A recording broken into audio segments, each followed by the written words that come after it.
This is a production of World Video Bible School. To God be the glory. Where do we go when we die? I suppose this is a question that every man who has ever lived has thought about, because death is something that we all face. As we grow and mature, we see those around us pass on. We see our grandparents die, and maybe later we see our parents pass away as well, maybe even our siblings and friends. And the truth is clear that we too are going to die. And we wonder, what then? You know, a lot of strange ideas have been given to answer this question. Some have suggested reincarnation. That is the idea that if you've lived a good life, you come back in the form of another creature.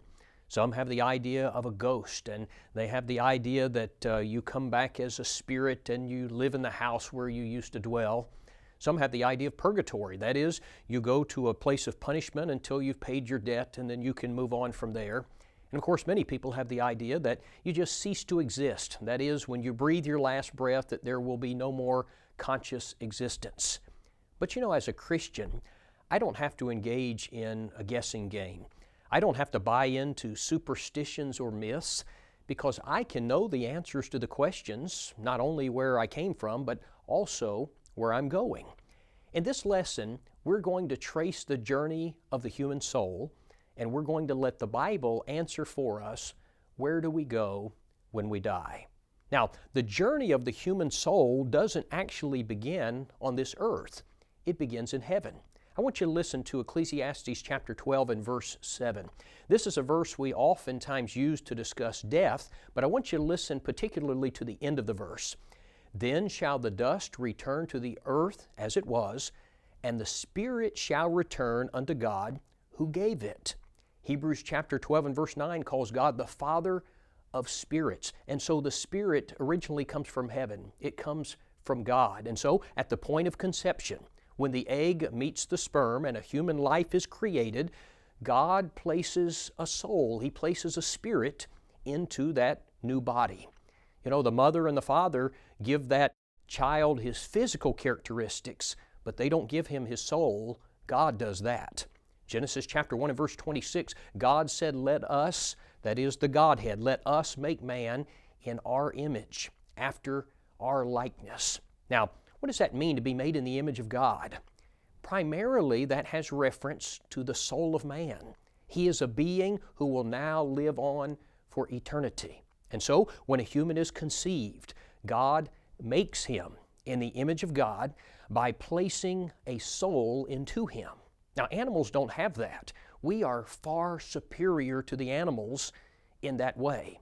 Now, from the time that God places a soul into the newly formed human being, it will continue to dwell in that physical body until that person dies. 2 Corinthians 5 and verse 1 says, for we know that if our earthly house, this tent, that's just talking about our physical body, it is a tent, it's a temporary dwelling place for the soul. We know that if our earthly house, this tent, is destroyed, we have a building from God, a house not made with hands, eternal in the heavens. 1 Corinthians 15:54 talks about our physical body and refers to the physical body as corruptible. And so our soul, for the 70 or 80 years that we have this physical body, it dwells in this corruptible, fleshly body. Now, during that time, we worship God with our spirit. It's coming from the physical body, but it emanates ultimately from our soul, from our spirit. John 4:24 says, God is a spirit, and they that worship Him must worship Him in spirit and in truth. So we engage the physical body, but our spirit is the seat of worship. The spirit is the heart of man. We worship God with our spirit. We love God with our spirit, with our soul. Luke 10 and verse 27, you shall love the Lord your God with all of your heart, with all of your soul, with all of your strength, and with all of your mind. Now, all the while, the physical body is wearing out. Solomon describes this process in Ecclesiastes chapter 12. He says, remember now your Creator in the days of your youth, before the difficult days come. That is, when you begin to get old, the physical body gets old. He says, life becomes harder in many ways. He says, and the years draw near when you say, I have no pleasure in them. Many people, when they get near the end, They're just ready to go and be with the Lord because physically life gets very hard for them. He says, while the sun and the light and the moon and the stars are not darkened. That is, your eyesight begins to fail. You've got to get bifocals. And he says, and the clouds do not return after the rain. In the day when the keepers of the house begin to tremble, he's talking about the hands. They begin to shake. And the strong men bow down. That is, your legs get weak, you fall. He says, when the grinders cease because they are few, you lose your teeth. And he says, and those who look through the windows grow dim. When the doors are shut in the streets and the sound of grinding is low, when one rises up at the sound of a bird, you don't sleep well like you did when you were younger. And all the daughters of music are brought low. That is, you're losing your hearing. Also, they are afraid of height and of terrors in the way. When the almond tree blossoms, your hair turns gray. He says the grasshopper, this very small creature, is a burden. Desire fails. Your desire changes as you get older. He says, for a man goes to his eternal home, and the mourners go about the streets. He says, remember your Creator before the silver cord is loosed, or the golden bowl is broken, or the pitcher is shattered at the fountain, or the wheel broken at the well. That is, you're going to die. Now listen, he says, then the dust will return to the earth as it was. That is, the corruptible body is going to die, it's going to decay, it's going to return to the ground and the elements. Now listen, and the spirit will return to God who gave it. What happens then? What happens when I die? For 75 years or 80 years, however long my soul dwells in this physical body, what happens when the physical body dies? Psalm 90 and verse 10 says, the days of our lives are 70 years, and if by reason of strength they are 80 years, yet their boast is only labor and sorrow, for it is soon cut off. Now listen, and we fly away. We fly away. Isn't that fascinating language? Genesis 35:18 describes the death of Rachel, and it uses this language, and it came to pass as her soul was departing. James 2:26 says, the body without the spirit is dead. The body without the spirit. That's very fascinating. And so when I die, my soul leaves this old corruptible body. But where does it go? You know, on the day of resurrection, we know that we're going to get a new body. We're going to get an incorruptible body. But what about in the meantime? I want you to listen to this description in 2 Corinthians chapter 5 and verse 1. For we know that if our earthly house, this tent, the corruptible body, is destroyed, we have a building from God, a house not made with hands, eternal in the heavens. Right now, we have a tent, we have a temporary body, but we're going to get a building, a lasting body, an eternal body. Verse 4, for we who are in this tent groan, being burdened, not because we want to be unclothed, but further clothed, that mortality may be swallowed up by life. Now, there's some very interesting language here because he speaks about being in this body as being clothed in a tent. And then he speaks about being in the resurrected body as being in a building eternal in the heavens. But then he also speaks about being unclothed. What is it? What's he referring to? When is that going to occur? Well, it's when we die and the soul leaves the physical corruptible body. You see, there will be a period when the spirit or the soul will not have a body. It will be unclothed, if you will. Well, when I die and my spirit leaves my body, where does it go? Now, that's going to take us to the next part of this journey. The entire second section of this chart comprises what is known as Hades. This is the Hadean realm. Now, many people are confused by the term Hades because they think of Hades as referring to hell. They think of it as referring to the place of punishment. And that's not right. The word Hades actually refers to the dwelling place of the dead. It's kind of a holding area for disembodied spirits. The good who die go to Hades. The bad who die go to Hades. And I think part of the reason why we're confused about this is because the King James Version translates the Greek word for Hades as hell, and that confuses us. In the original language, there are two different words. There are different words. There's one word for Hades and one word for Gehenna. Now, Hades is the dwelling place of the dead. Gehenna is hell. But the King James translates both words as hell. In Matthew 16:18, when Jesus promised to build His church and He said the gates of hell would not prevail against it, this is not hell. This is the word for Hades. It means that death would not prevent, death would not stop His kingdom. Now, if you don't understand the distinction in these words, you're going to get very confused. Now, incidentally, just as a side note, the Old Testament word for Hades, the Hebrew word for Hades, is the word Sheol. Sheol and Hades refer to the same place. And so once you understand that all people go to Hades when they die, it's going to clear up some things for you. For example, in Acts chapter 2 and verse 31, the Bible refers to Christ after His death as being in Hades. Now the King James Version says hell, but the word there refers to Hades. Jesus did not go to hell when He died. He went to the Hadean realm, to Hades. But Luke 23:43, as Christ was about to die, He said He was going to go to paradise. Now, when you understand that paradise is in Hades, it all makes perfect sense because paradise is a compartment of Hades. In Hades, there is a place where the righteous go, and there is a place where the wicked go. They're all awaiting the day of judgment. Now, the best description that we have in the Bible of Hades is in Luke chapter 16. It describes both compartments. Now, I want us to read it together. Let's look at it together and then we'll discuss it. Luke chapter 16, beginning in verse 19. The Bible says, "There was a certain rich man who was clothed in purple and fine linen and fared sumptuously every day. But there was a certain beggar named Lazarus, full of sores, who was laid at his gate, desiring to be fed with the crumbs which fell from the rich man's table.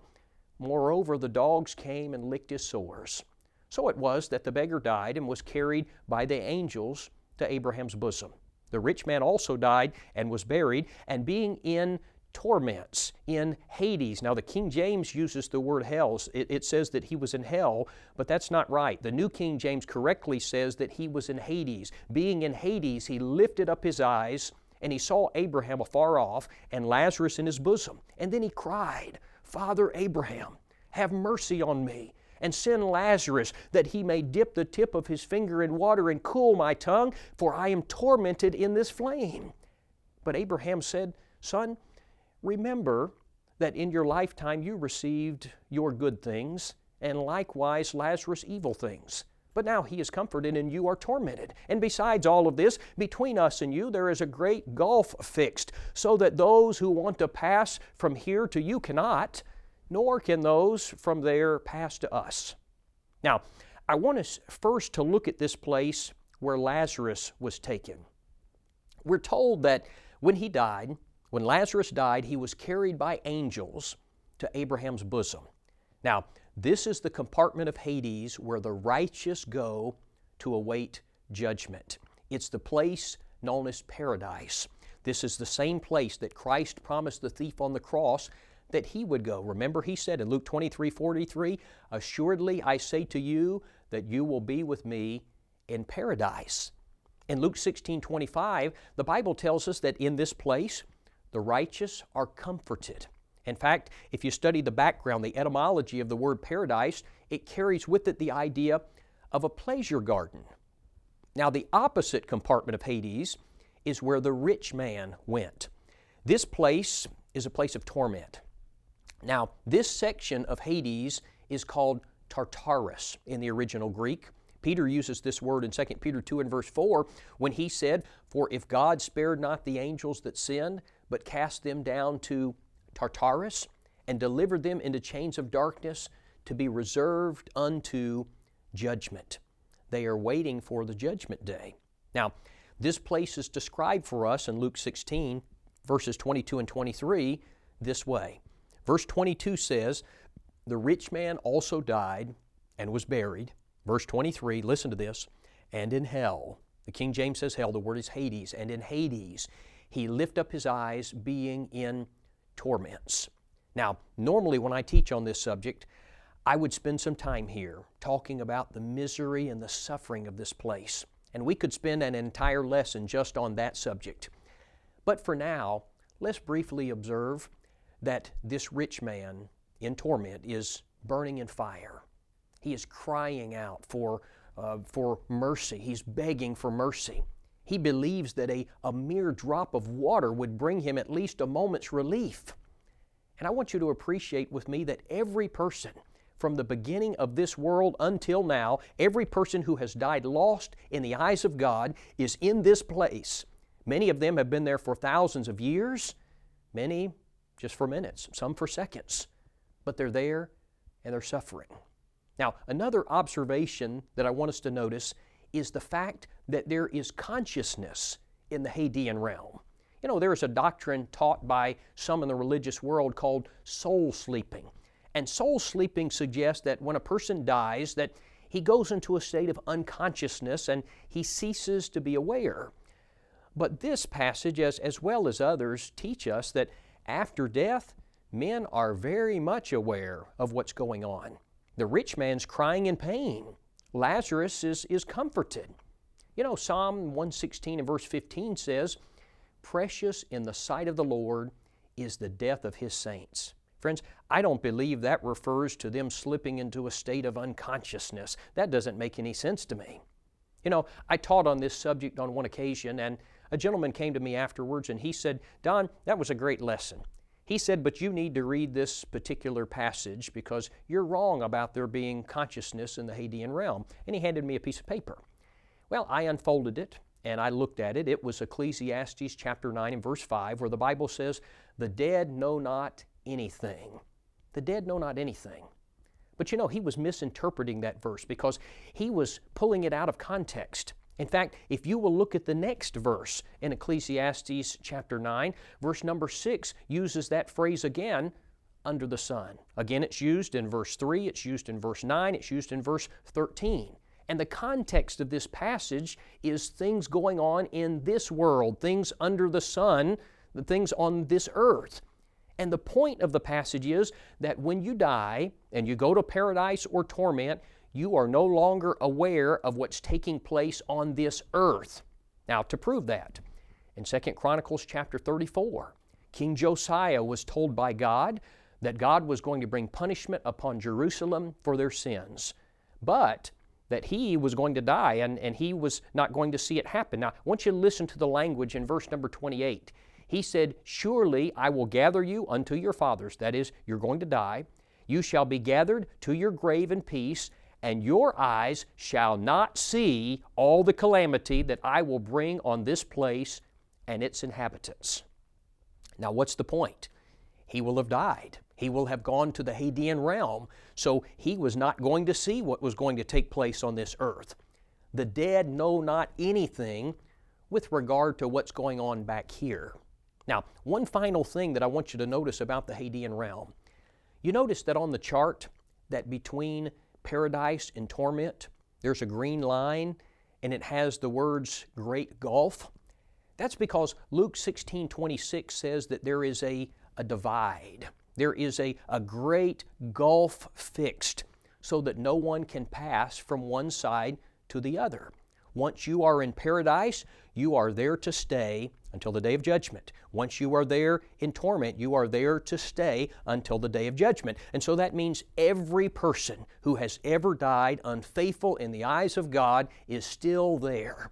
Many have been there for thousands of years, some for minutes, some for seconds, but I think about them crying, "I am tormented in this flame." But it doesn't end. Now, that takes us to the next section of this chart, which is the resurrection day. The resurrection day is what we typically call the judgment day. The Bible calls this day the day of the Lord. Peter says, "But the day of the Lord will come as a thief in the night," 2 Peter 3:10. Now, what is going to happen on that day, the day of judgment, to the souls who are in Hades, who are in paradise or torment? What's going to happen to them? On that day, the Hadean realm is going to give up all of the souls that it contains, and it will cease to exist. Also on that day, the earth is going to give up the bodies. John 5:28 and 29, Jesus said, "For the hour is coming in which all that are in the graves will hear His voice and will come forth, those that have done good to the resurrection of life, those that have done evil to the resurrection of condemnation or damnation. And then the souls, the spirits that have come from Hades will be reunited with the bodies that have been resurrected on the earth. But with this new union, the new body is going to be different. The resurrected body is not going to be like the physical body that we have now. The resurrected body will not be made of the same particles that were put in the grave. The resurrected body will be a different material, if you want to use that term. You know, sometimes people will express concern about having their bodies cremated because they think that's going to pose a problem at the resurrection. But the resurrected body is not going to be made up of the same elements that we have on this earth. How do I know that? 1 Corinthians 15:50 says, "Flesh and blood cannot inherit the kingdom of God." The resurrected body will not be a flesh and blood body. Listen to this from verse 44 of 1 Corinthians 15. The body, that is the physical body, is sown in corruption. It, the resurrected body, is raised in incorruption. It is sown in dishonor. It is raised in glory. It is sown in weakness. It is raised in power. It is sown a natural body. It is raised a spiritual body. There is a natural body. There is a spiritual body. Now, let's break this down, what we've just read. It says the resurrected body will be incorruptible. You see, our current bodies they're subject to death. They get old, they wear out, but the new body, it won't wear out. Secondly, the resurrected body will be a glorious body. Our present bodies have many things associated with them that are not glorious. They're low and vile. The new body will be a thing of beauty and joy and purity. Thirdly, the resurrected body, he says, will be raised in power. You know, our present bodies get tired. They're inherently weak. The resurrected body will have unfailing vigor. It will be capable of unwearying activity. The resurrected body will be a spiritual one. You know, our present bodies are natural, he says. The resurrected body will be designed for spirit life as opposed to physical, fleshly life.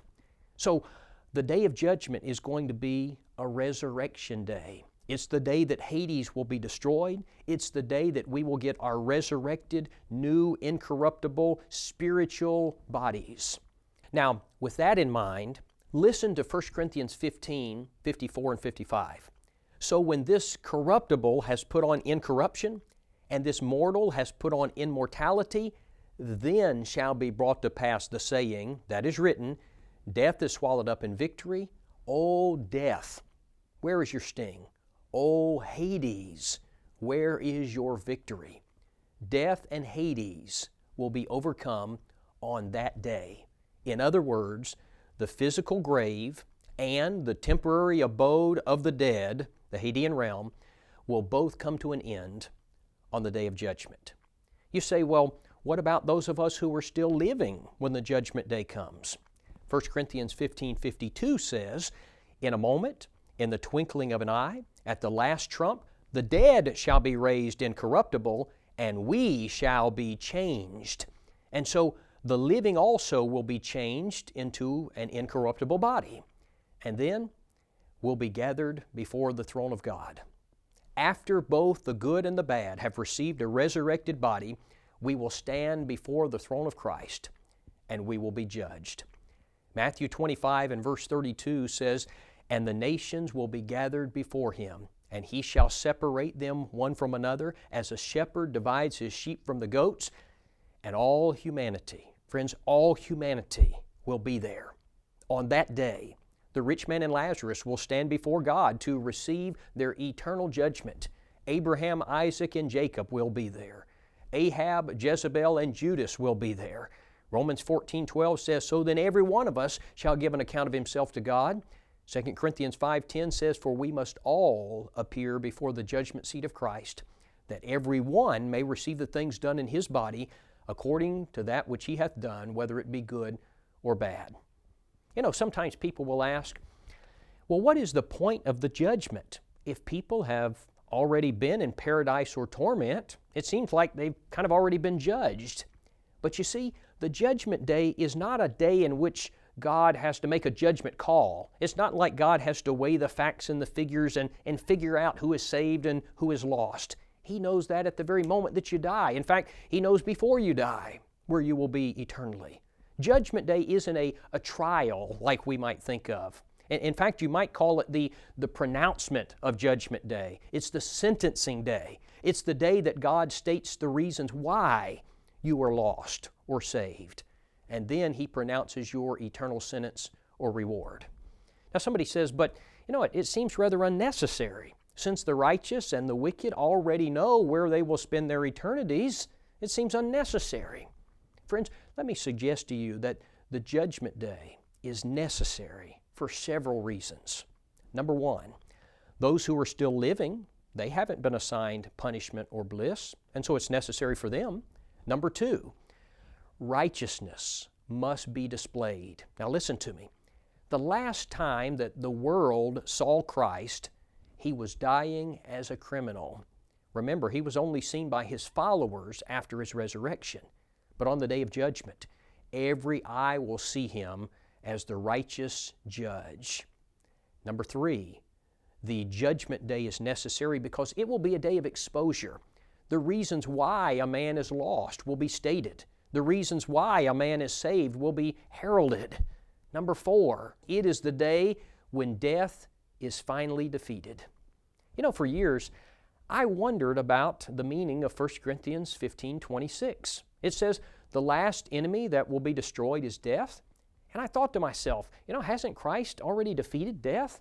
Did not He do that at His resurrection?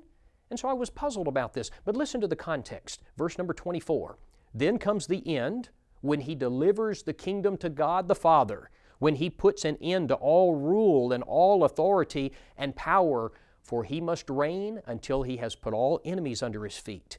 The last enemy that will be destroyed is death. Now friends, this is talking about the day that the tombs will be emptied and the Hadean world will come to an end. It is this day. The Judgment Day is oh so very necessary. Now, the next part of the chart we're going to talk about is eternity. In Matthew 25:46, the Lord said, "And these shall go away into everlasting punishment, but the righteous into life eternal."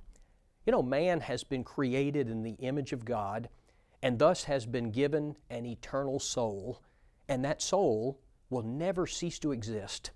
Now, the Greek word that's translated as eternal means eternal, everlasting, without end, never to cease, indeterminate as to duration.